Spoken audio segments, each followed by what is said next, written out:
लोकसभा चुनाव की सरगर्मियां अपने चरम पर हैं और ऐसे में केंद्र की मोदी सरकार को घेरने के लिए विरोधी पार्टियां विभिन्न मुद्दों को लेकर जनता के बीच जाती हुई नजर आ रही है। अग्निवीर स्कीम का बड़े लेवल पर विरोध होता नजर आ रहा है। कैप्टन प्रवीण डावर हमारे साथ हैं, जो कि कांग्रेस के सीनियर लीडर हैं, एआईसीसी के फॉर्मर सेक्रेटरी भी रह चुके हैं। सर, अग्निवीर स्कीम की अगर बात करें, लगातार इसका विरोध होता हुआ नजर आ रहा है। एक साइड विरोधी पार्टियां इसका विरोध करती हैं, लेकिन दूसरी साइड यूथ जो है वो कहीं ना कहीं जब भी अग्निवीर को लेकर कोई भर्ती होती है, उसमें बड़े लेवल पर यूथ की संख्या वहां पर दर्ज की जाती है। तो ऐसे में किस तरह का विरोध है ये?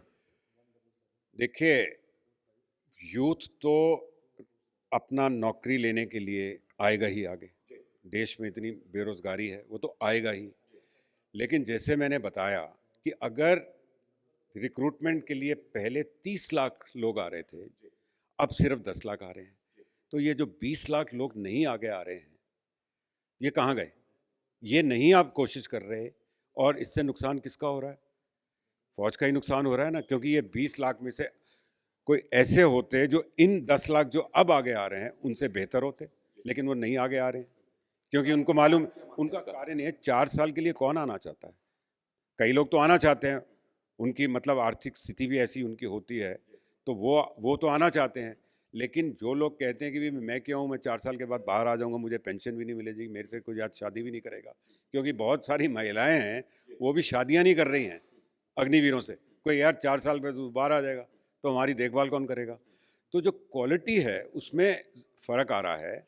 और जो हमारी देश, वो तो हम बता चुके हैं डिटेल में, सुरक्षा पे भी आज नहीं पता लग रहा है। हमारी सुरक्षा पे भी इसका जो है बहुत बुरा असर पड़ेगा।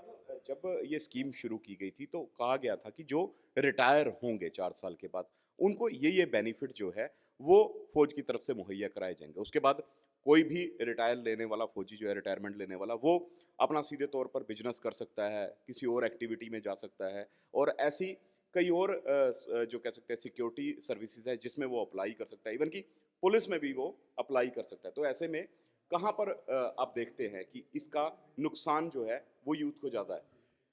देखिए, अग्निवीर स्कीम आने से पहले जब रेगुलर आर्मी की, नेवी, एयरफोर्स की रिक्रूटमेंट होती थी और 10 से 12 लाख रिटायर होते हैं हर साल, उसमें से कितने लोगों को नौकरी मिल जाती है? मुश्किल से 10 से 20% तक। 80% को तो नहीं मिलती है।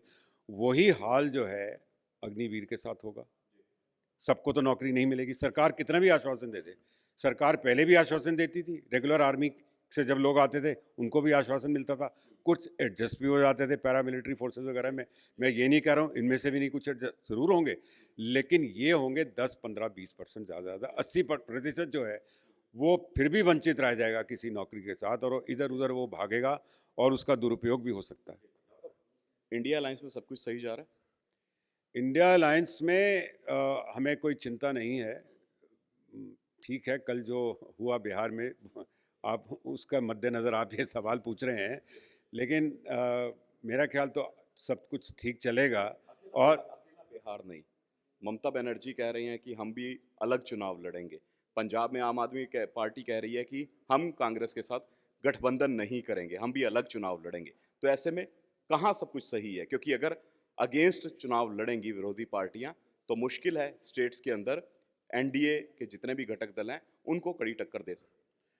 देखिए, ये सवाल जो है ये हमारी जो आला कमान है वो तय करेगी, लेकिन मेरा अपना ये अनुमान है कि प्री पोल अलायंस तो बहुत ही अच्छा है, वही हमारी कोशिश है। और जहाँ अगर आखिर क्षण तक नहीं होता तो फिर हम पोस्ट पोल अलायंस में निर्भर करेंगे, जो हमने 2004 में करा था। हमारा वहाँ प्री पोल अलायंस कम था, पोस्ट पोल अलायंस ज़्यादा था, और हमारी सरकार बन गई। तो इस बार भी ये हो सकता है। नीतीश कुमार को लेकर क्या कहना चाहिए? नीतीश कुमार ने जो करा है बहुत ही गलत करा है, और अब इसके ऊपर जो है कोई उनके ऊपर भरोसा नहीं करेगा। उन्होंने अपनी, मेरा ख्याल, राजनीतिक कैरियर का सत्यानाश कर दिया है। और जो उनकी एक सोशलिस्ट लीडर्स की आइडियोलॉजी होती थी वो उसने सब खत्म कर दिया। आपने फिरका परस्त ताकतों के साथ हाथ जोड़ दिया है। जो आपके लीडर थे, आचार्य नरेंद्र देव थे, मधु दंडवते थे, और जयप्रकाश नारायण थे, उन्होंने कभी भी समझौता नहीं करा था सांप्रदायिक शक्तियों से। सांप्रदायिक शक्तियों से आपने समझौता कर दिया है। आपने अपना भी नुकसान करा है और देश का भी नुकसान करा है। बिल्कुल। सीधे तौर पर कड़ा तंज कसा है नीतीश कुमार के ऊपर, और दूसरी तरफ जिस ढंग से विपक्षी पार्टियां विभिन्न मुद्दों को लेकर जनता के बीच जाती नजर आ रही हैं, देखने वाली बात रहेगी कि 2024 तक कौन कौन से मुद्दे जो हैं वो जनता के बीच देखने को मिलेंगे और उनका आने वाले समय में इन इलेक्शंस पर क्या असर देखने को मिलता है। कैमरा पर्सन आनंद के साथ विनीत कपूर, दैनिक सवेरा टीवी, चंडीगढ़।